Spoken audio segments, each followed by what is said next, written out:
Karena kan suami itu titipan. Kalau nggak diambil yang di atas, diambil pelakor.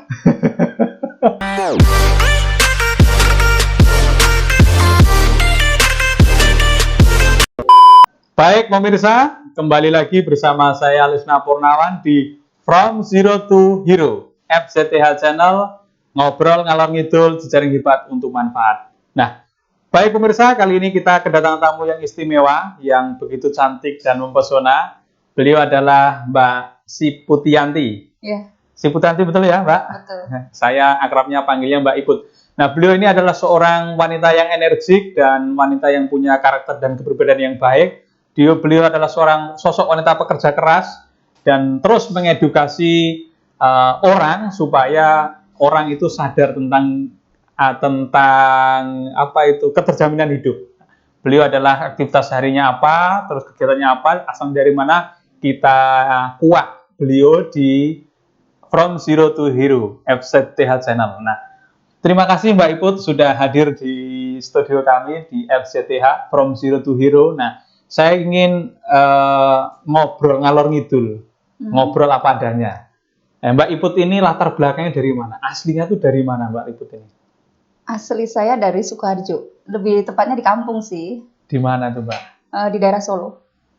Sukoharjo itu Solo atau Sukoharjo? Sukoharjo. Lebih ke Sukoharjo sih, tapi kan yang terkenal di sini Solonya. Nah, inilah ternyata ada mutiara. Mutiara pun ditaruh dimanapun tetap cantik kan gitu kan. Aslinya mana? Di Sukoharjonya mana, Mbak? Sukoharjonya Weru. Di Weru kampung ya? banget sih. Weru Sukoharjo. Nah, Mbak Iput ini sudah berapa lama ini di Jakarta? Sudah lumayan lama sih, dari tahun 2014. 2014. Mbak Iput ini dikenal sebagai seorang konsultan asuransi ya. Ya. Saya tidak sebutkan asuransinya apa, tapi beliau adalah berkecimpung di dunia asuransi. Nah, kita pengen ngobrol bagaimana kemudian pentingnya asuransi itu bagi kehidupan, Mbak. Sebenarnya kalau buka mindset seseorang itu kan agak susah ya Pak ya. Nah, jadi kalau masalah penting atau enggaknya itu tergantung gimana caranya kita buka mindset orang tersebut. Kalau masalah penting itu sangat penting sekali karena banyak orang yang saat hidup, saat hidup mereka berlimpah harta, ya kan? Tapi mereka nggak mempersiapkan nih. Nanti kalau saya nggak ada, keluarga saya bakalan bagaimana? Atau mungkin anak istri saya bakalan bagaimana? Nah itu biasanya mereka mengcover diri itu untuk membeli uang pertanggungan atau UP itu di asuransi. Biar apa? Biar pada saat orang tersebut meninggal dunia, itu anak dan istrinya masih di-cover. Jadi tidak merubah kehidupan yang saat ini dijalani. Nah, biasanya aset yang kita miliki itu akan sebanding dengan uang pertanggungan yang kita beli. Begitu. Jadi pentingnya banget asuransi jiwa ya? Iya betul. Asuransi jiwa itu memang sangat penting. Cuman buat buka mindset seseorang itu kan agak susah ya. Kadang kan beli asuransi nggak terima manfaatnya kadang gitu kan, ngapain beli asuransi, yang nikmatin bukan saya, banyak kan gitu kan, asuransi nanti diklaimnya pas sudah meninggal, terus saya dapat apa dong, kan gitu. Tapi ada beberapa asuransi yang bisa dimanfaatkan pas waktu hidup, itu asuransi kesehatan, itu ada juga asuransi tabungan juga ada sebenarnya, tergantung produk sih karena ada macam-macam produk di asuransi kan, gitu. Baik pemirsa, From Zero to Hero. Ternyata asuransi itu penting sekali. Kalau suaminya punya asuransi jiwa, terus kemudian delalah meninggal, anak istri masih punya kehidupan yang sama, bahkan mungkin bisa lebih ya. Karena pertanggungannya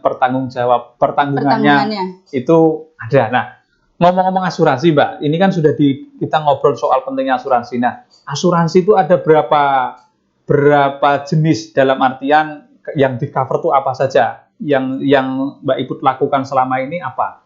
Kalau Iput kan memang jualnya asuransi jiwa ya Pak. Asuransi jiwa aja ya? Jadi pasti yang di cover itu jiwa. Terus ada asuransi kesehatan. Kalau sekarang asuransi pendidikan memang nggak ada ya.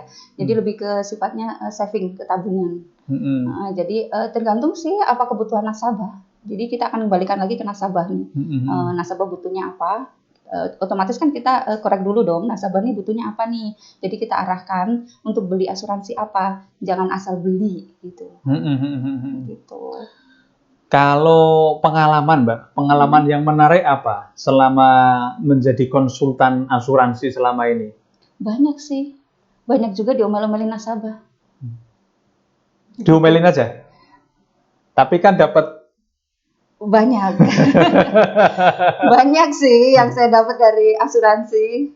Maksudnya komisinya gitu ya atau gimana? ya artinya diomel-omelin kan dapat komisi kan itu. Iya, itu salah satunya itu derita ya. Itu Iya. memang kita sebagai tenaga pemasar kan memang banyak yang terkadang nasabah marah-marah karena apa? Pertama beli asuransi itu mungkin nasabah belum paham sebenarnya apa sih yang saya beli. Sebenarnya ini manfaatnya apa? Terkadang kan nasabah, oh ya main beli-beli aja. Atau mungkin karena, oh kasihan nih aku beli aja lah. Atau mungkin karena, oh temen nih jadi beli gitu kan. Ada juga yang seperti itu ya? Banyak. Mungkin jadi kurang memahami sebenarnya aku nih butuh apa gitu. Jadi itu resikonya nanti di beberapa tahun ke depan nasabah bakalan kaget karena kan pikir nabung, kebanyakan kan mereka berpikir nabung nih, nabung setiap bulan sekian atau setiap tahun sekian, tapi pas di tahun keberapa kok duitku nggak ada. Nah itu kan imbasnya ke sebenarnya bukan imbas ya, tapi memang itu resiko karena penjelasan dari awalnya mungkin nggak sesuai gitu kan. Nah itu nasabah biasanya yang marah-marah seperti itu, marah ke tenaga pemasar karena merasa dibohongi, ditipu atau mungkin kok duitku nggak ada hilang. Nah, padahal dari awalnya mungkin beliau ini membeli asuransi nggak lihat ke dirinya sendiri ini sebenarnya aku butuh apa. Padahal butuhnya yang dijual jiwa, tapi beliau arahnya ke investasi. Nah, sedangkan investasi kan memang naik turun kan. Nah, sedang yang beliau beli ini untuk cover jiwa gitu. Itu yang memang harus ditegaskan dari awal kepada nasabah sih. Supaya berarti orang yang bisa ikut asuransi ada batas usia nggak itu, Pak? Ada batasnya usia sampai usia 70 tahun. Baru bisa ya, bisa. Artinya sudah tidak bisa. Sudah tidak bisa. Di 70 tahun ke atas itu udah nggak bisa ikut asuransi gitu. Nah, selama menjadi konsultan asuransi lah atau tenaga pemasar itu pencapaian apa yang pernah Mbak Iput capai gitu? Alhamdulillah sih sudah lumayan ya, bukan lumayan, sudah memuaskan sekali. Saya sudah 2 tahun berturut-turut itu dapat gelar MDRT, itu gelar yang diakui internasional ya kalau di asuransi itu. Terus 2 tahun berturut-turut juga dapat jalan-jalan ke luar negeri. Tapi karena pandemi jadi keluar negerinya kemana? Kalau kemarin itu ke ini, kemana lupa aku. Kemarin itu Bangkok kalau nggak salah tahun kemarin. Nah tahun ini ke Jepang. Ini luar biasa prestasi yang diraih. Berarti selain prestasi piknik juga ada prestasi besar ya yang didapat ya. Banget, luar biasa banget sih menurut aku ya. Gitu. Menekuni bisnis ini sudah berapa lama, Mbak? Sebagai tenaga pemasar asuransi? Kurang lebih 4 tahun. 4 tahun ya? Dari tahun 2017. Itu 4 tahun. Sampai dengan sekarang ya? Sampai dengan sekarang. Masih aktif ya? Masih aktif. Memang awal-awalnya butuh ini sih, perjuangan banget, air mata lah udah. Berarti sekarang udah banyak ya timnya ya? Ya nggak banyak sih, tapi lumayan.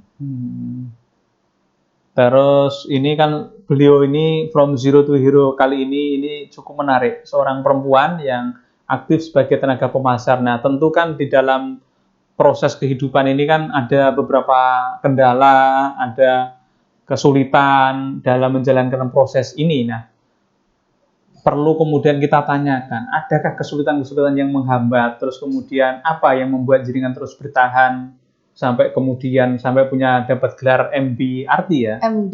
MDRT dari penghargaan internasional untuk tenaga pemasar asuransi. Nah, kita kan tidak hanya lihat enaknya saja, tapi prosesnya seperti apa, Mbak?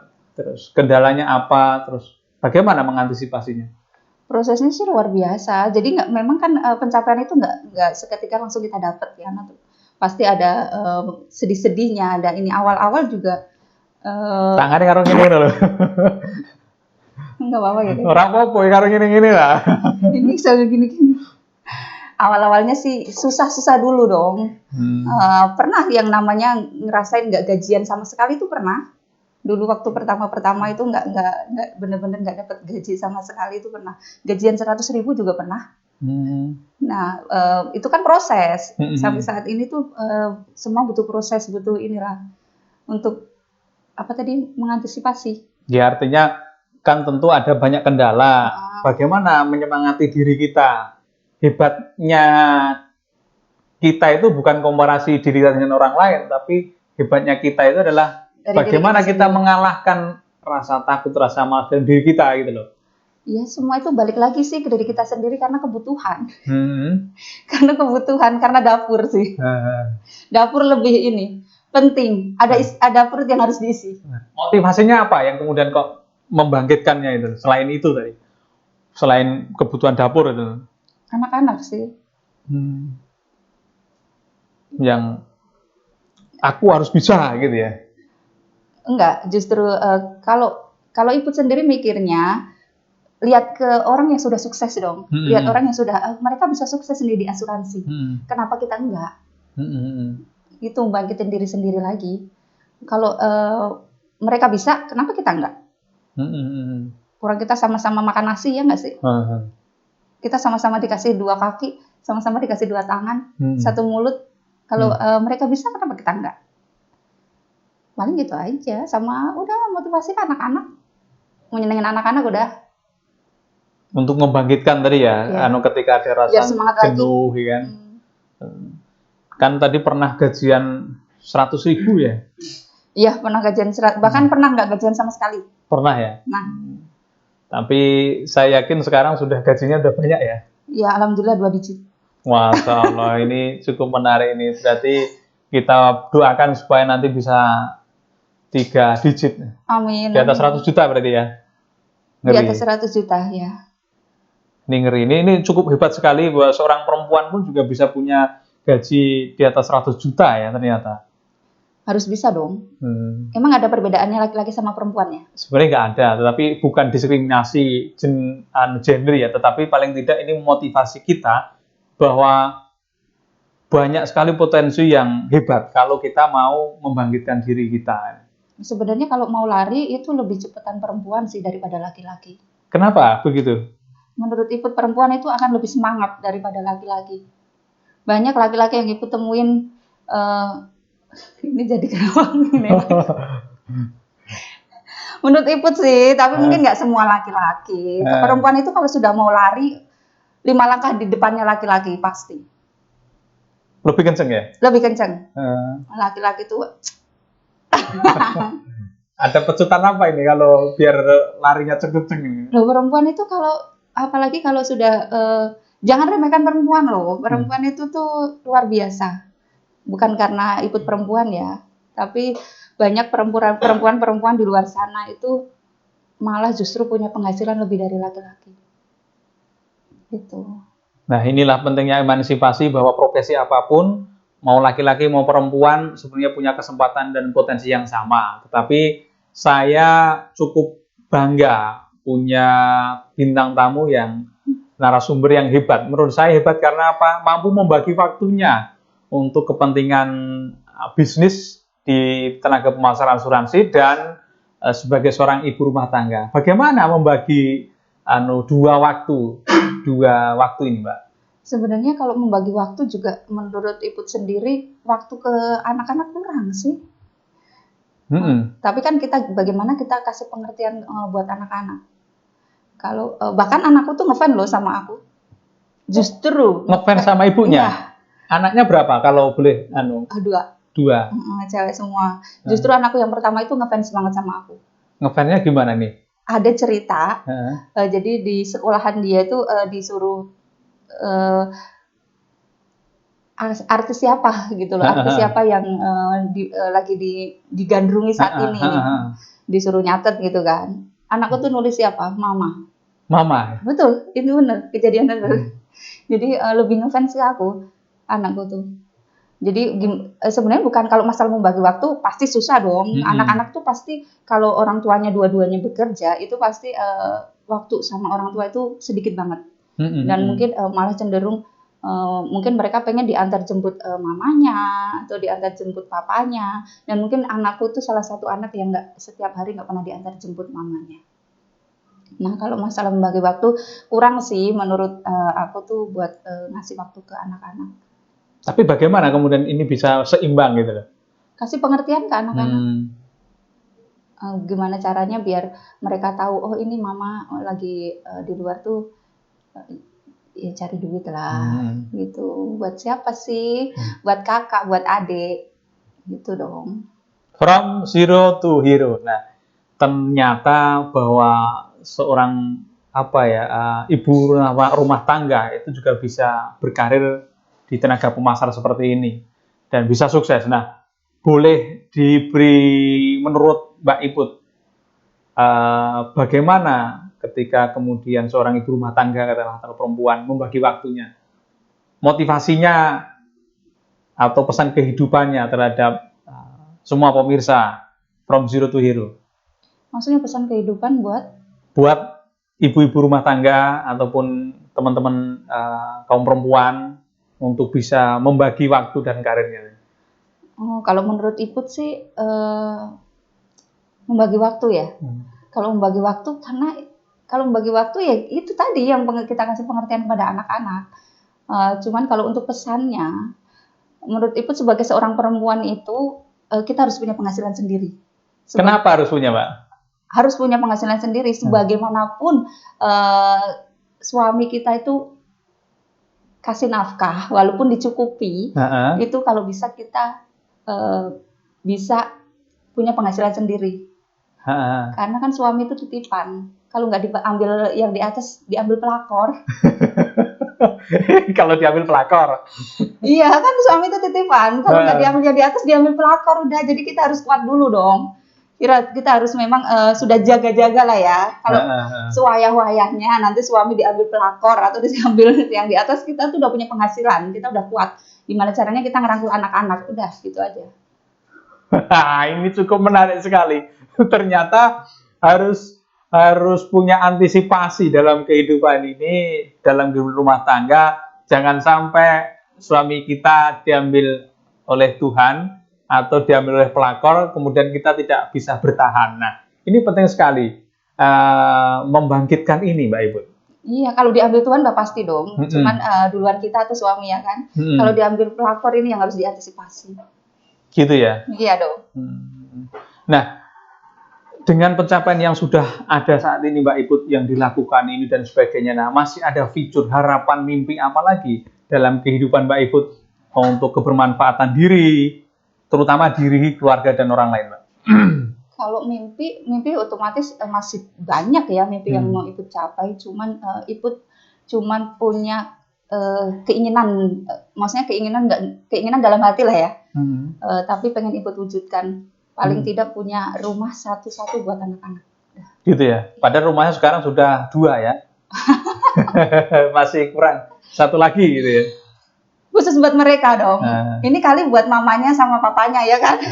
Kalau anak-anak harus dibikinin sendiri dong. Gitu ya. Iya. Baik pemirsa, kita sudah pada sesi terakhir. Nah, sebelum berakhir ngobrol ngalor ngidul bersama dengan Mbak Iput, seorang tenaga ahli pemasar asuransi. Nah, kita ingin mendapatkan nilai kehidupan yang menurut Mbak Iput itu penting dan menjadi dorongan kuat dalam hidup Mbak Iput sampai dengan hari ini itu apa, Mbak? Maksudnya pesan kehidupan yang sampai pegang sampai dengan hari ini, yang kemudian jenengan harus terus bangkit, semangat dan terus tumbuh. Apa pesan kehidupan? Artinya yang mendorong jenengan, yang menjadi semangat. Yang menjadi semangat, yang bisa mendorong semangat Iput sendiri kan, bukan orang lain. Itu anak-anak. Bagaimana caranya membahagiakan anak-anak. Udah. Baik, pemirsa. Ternyata kesimpulannya adalah tanggung jawab terhadap titipan Tuhan, yaitu anak-anak. Supaya anak-anak terus bisa tumbuh dan nantinya akan menjadi generasi yang bermanfaat dan hebat. Baik, pemirsa. Saya Lesna Purnawan sangat bisa memberikan gambaran kehidupan dari Mbak Iput, seorang tenaga asuransi, tenaga masyarakat asuransi, seorang perempuan hebat yang energik. Tadi pesannya bahwa perempuan harus punya aktivitas sebelum suami kita dipanggil oleh Tuhan atau diambil oleh pelakor. Baik pemirsa, terima kasih. Saya Lisna Purnawan. Sampai berjumpa lagi di From Zero to Hero. Ngobrol, ngalor ngidul, jejaring hebat untuk manfaat.